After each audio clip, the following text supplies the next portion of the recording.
وده برضه يجيلك الحتة بتاعت ايه اللي يقولك هو السينما مرآة المجتمع ولا المجتمع مرآة السينما؟ يعني السينما بتاخد من المجتمع فتوريك، ولا المجتمع هو اللي بياخد من السينما وبيتأثر بيه. بص هما ولا هما كده كده اوريدي الاتنين.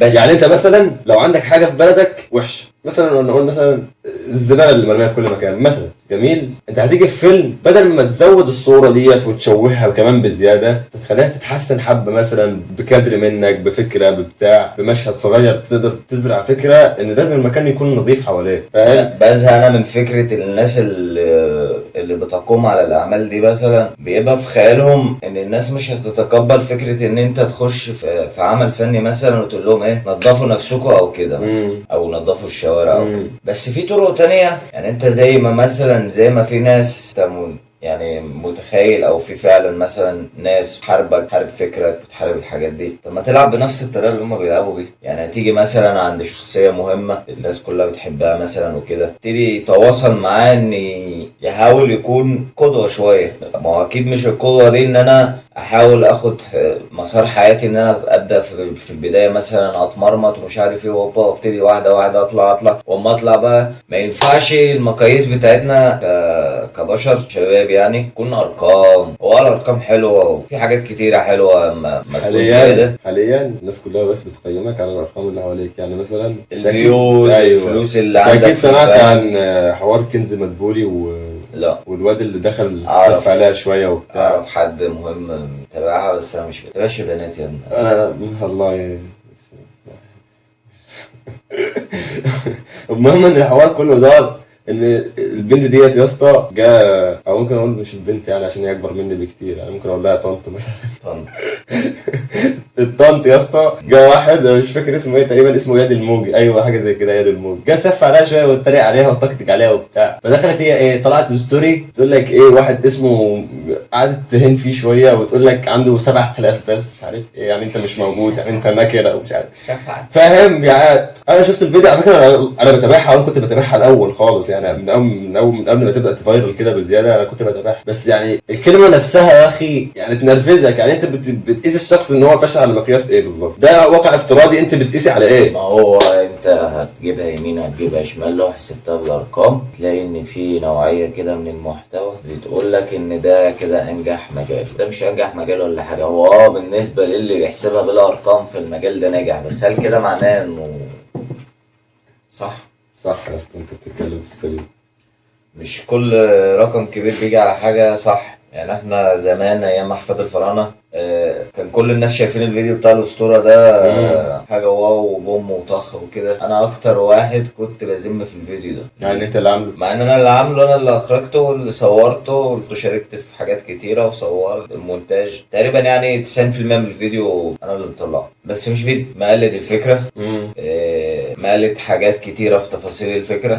غير ان المونتاج ما كانش يعني حتى مش زي الالماني احنا خدنا الشغل بتاعه والفكره بتاعته وحولناها في شخصيات، خليناها حاجات في شغل اتعمل في فكره الالماني في الفيلم اللي عملناه النص شرعت باحتراف يعني.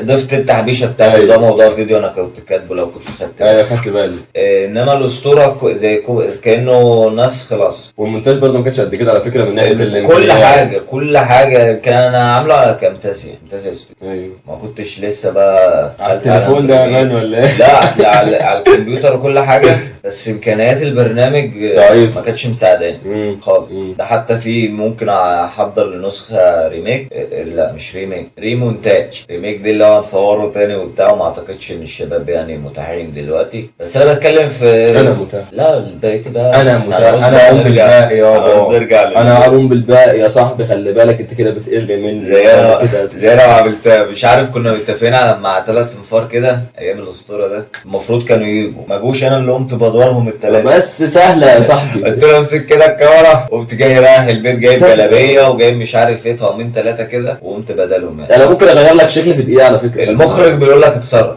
بس اقول لك طب ايه قلت له دب ايدك كده في الشنطه دي.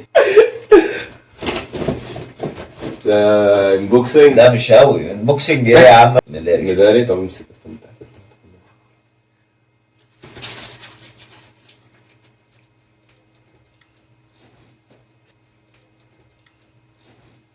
انا شعري عمال ينزل على عيني ومزولني. عايزين كوبايتين شاي يا اسطى على الرايق بقى، ممكن تعمل لنا؟ لا انت قعدت يبقى كده مفيش كوبايتين شاي. ماشي يا عم خلصان. استنى احمد يجي بالكتل. احمد مين؟ انت شايف اللي جاي ده؟ اللي جاي؟ بص يا اسطى، اللي جاي من ناحيه ايه؟ يعني على افتراض مثلا ان في 1 أو 2 أو 3 بيشوفوا الفيديو ده وواصلين للحتة اللي احنا فيها دي، تحب تقول له ينتظر ايه؟ او هو كده كده طالما قاعد للفيديو في الفيديو لغاية دلوقتي يبقى حد محترم ايوه، وعايز وحق بيديك فرصتك مثلا. فعلا كلامك صح. عايز اشوف انت هتوصل لفين او اخرك. نوعية المحتوى دي بمثابة انا مش عارف لسه هنسميه ايه، او هنسمي الفيديو ايه، او هنسمي القناة ايه، بس هي الفكرة موجودة. فكرة ان احنا نبقى قاعدين زي ما تقولوا ايه، قاعدة عربي، قعدة قاعدة عرب كده، براحة بتاعه كأنكم معانا في الأوضة. بس هنحاول يبقى المواضيع اللي نتناقش فيها، الطريقة اللي نتناقش بيها في المواضيع، والطريقة اللي هعمل بيها المونتاج برضه تكون حاجة مسلية، وفي نفس الوقت يكون موجود في وسط السطور اللي هتتلقاها كمشاهد حاجة ممكن تفيدك أو تغير لك حاجة، أو حتى تغير لك لو فكرة بس دخلت دماغك، فكرة عجبتك حتى انت هتقتنع بيها مثلا، يعني فكرة دخلت دماغك وقلت فعلا كلامه صح، عادي. انت لو هتاخدها على محمل الجد، على فكرة احنا اشخاص زينا زيك بالظبط يعني، وعشنا بتجارب وعشنا ومرينا بحاجات. ممكن تكون انت اكبر مني او اكبر من الشخص ده، عادي احنا ممكن نكون مرينا بحاجات انت ما مريتش بيها وما تعرفهاش، فتسمع كلمة تغير تفكيرك في حاجة أو بتاع، فتمشي تشد حيلك في الموضوع وأنت كنت مأجله من فترة مثلا، حاجة زي كده. بس اللي أنا أقدر أقوله يعني استنوا شغل كتير جاي إن شاء الله. شادو دايما بقول الكلمة دي. بقالي بتاع 8 سنين متعزنيش على حالي يعني. بس إن شاء الله في شغل كتير جاي من كذا حاجة، من كذا ناحية يعني. مش هيبقى الموضوع ده بس، هيبقى في كذا حاجة تانية. هتشوفونا في كل حتة يا جدعان يعني، ممكن تزهقوا مننا. بس اللي انا عايز اقوله لما يجي اعلان اتفرجوا عليه للاخر عشان نطلع لفوق يعني. احنا ايه فاهم؟ يا ابني لسه بدري. اما يبقى يجي اعلانات يعني يا جدعان شدوا في الموضوع معانا يعني، حمسونا شويه. انت خلي بالك في كلام انا قررته كتير. انا كنت مسافر لسه نازل من قيمه اسبوعين كده. الحمد لله على السلامه. ايوه فعلا اول ما نزل جالي كفر الشيخ منطقتي وعملت معاه الصح. لو هو مش هيقدر يقول لا، اعترف. حصل. اكلت من عند التحرير كشري عشان اللي محاسب المنتج بتاعنا فلاش. وايش نخلصه فين؟ على فكره هو قال لي انا مش هتاخر، ودلوقتي احنا داخلين فوق الساعه بس انا هعرفه ما يجي. لا خد بالك، مش عارف ماله الفتره دي كانن كده. مش كانن يا اسطى. فاهمني غلط. هو الدماغ مش راكبه. مش راكبه. بص يا اسطى، احنا من الناس اللي المفروض لازم تكون مؤمنه بان الدنيا مش ارقام. اكيد طبعا. الماده ارقام. انت بتعمل اللي عليك وبس. الماده ممكن تبقى ارقام. الماده مش ممكن، اكيد تبقى ارقام. بس في بقى ايه الحته اللي بتميزك انت كانسان عن الحيوانات، او يمكن موجوده في الحيوانات برضه يعني. في ايموشنز كده، حاجات غير منطقيه الانسان بيعملها، البشر بيعملوها، مش منطقيه بالنسبه للارقام خالص. بمعنى مثلا يعني اكيد مش انا مش حاسب مثلا قاعده زي دي بارقام وكده وهنكسب عددك ب1000 كنز يا صاحبي. هنكسب ايه مثلا انا وبيومي في الشغل اللي جاي او حاجه زي كده. لو اتحسبت حسبه ارقام حاليا ممكن تاخد قرار ما يكونش هو الصح بالنسبه للصحوبيه بينك وبيني مثلا، او بين الكيمياء اللي موجوده في الشغل. بمعنى ابتدينا نخش في السكه بتاعت ايه، فين القناه بتاعتك ام 18000، فين ال5 مليون. كنوع من انواع اللي هو ايه، انا دلوقتي في ليفل مثلا اعلى منك، فانت اكيد انا فاهم عنك او كده. رغم ان ممكن نقول ان القناه اللي وصلت 7000 عنده دي وهي حاليا ممسوحه يعني، ممكن نقول برضو انها تقريبا بتعيد نفس السيناريو بتاع القناه بتاعتي. ليه اخد افراح؟ بس هو بقى هي القناه اتمسحت. اما انا مسحتها، فانت لما هتحسبها بالارقام يبقى احسبها لي بالارقام. هات لي كده كل الارقام وحطها وتعالى نحسبه وبتاع والكلام ده. مش هتحسبها بالارقام يبقى ما تحسبهاش بالارقام يعني. هو اما بتخش له بقى في سكه ارقام.